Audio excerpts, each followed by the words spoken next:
Wala muna tayong tinda ngayon mga mahal kong mga suki. Dahil may bagyo. Pero magluluto muna tayo ng ating pang ulam na pang sarili lang pambahay. Namimiss ko mga suki ang lutong bahay. Diba?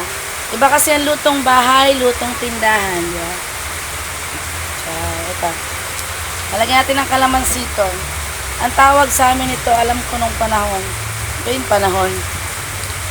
Uy, panahon. Sinauna. Ito ang kusido. Kusido.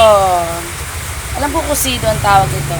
Yung lola namin dun sa ang aking lola ay napakasarap magluto noong panahon. Kaya lang na. Ako lang naman yung pagluluto ko puro patsamba yan. Kaya lang may halong pagmamahal. Sabi nga nila, I love cooking ba? Kaya nanatsamba naman siguro. Ayun. Diba? Yan ang ating sarap. Masarap. Sinabawang isda ang pagkain namin ngayon. Tapos meron din kaming request ng aming maldita, ginataang mais sa umaga. Friday bagyo. Friday bagyo mga suki. Wala muna tayong tinda. Bukas na lang ulit ha. Tas ang aking angel pumasok. Palugaw-lugaw muna ipamais-mais. Pupunta kami ng Kubo at kami maglilinis sa aming munting palasyo. Kailangan ko nililisin yun. May swimming pool doon. At tanggalin natin ang tubig. Yum yum. At dahil wala tayong tinda at may bagyo, maglalaro tayo. Aba naghihintay ng ating luto. Wap! Wap! Pag ito, si Raisa hindi bumagsak to ng 3 seconds, meron siyang isang timpla.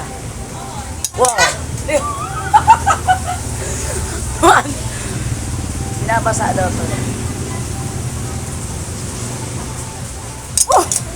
Ikaw naman, nakakabigyan na. Dali. Naglaro mo alam mga tinda.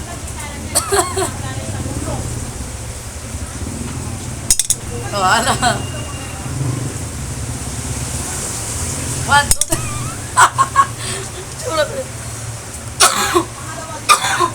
Wala ako talaga. Nakaubo-ubo na ako. Ayaw niya natin pala.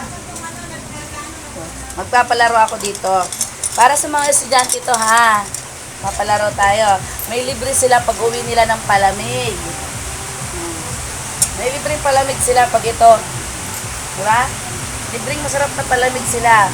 Pag di nila to pag dito lumubog. Diba? Meron technique daw to eh.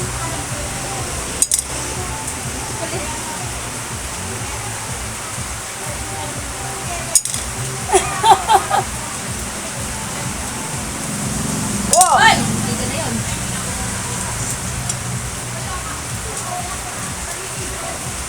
Wala. Meron yan Reshoot nga nila. At dahil nabukal-bukal na siya, palagyan natin ng masustansyang more on more. Diba? Ngayon lang to. Ngayon ko lang talaga to ginawa. Ngayon lang to ng getong ulam.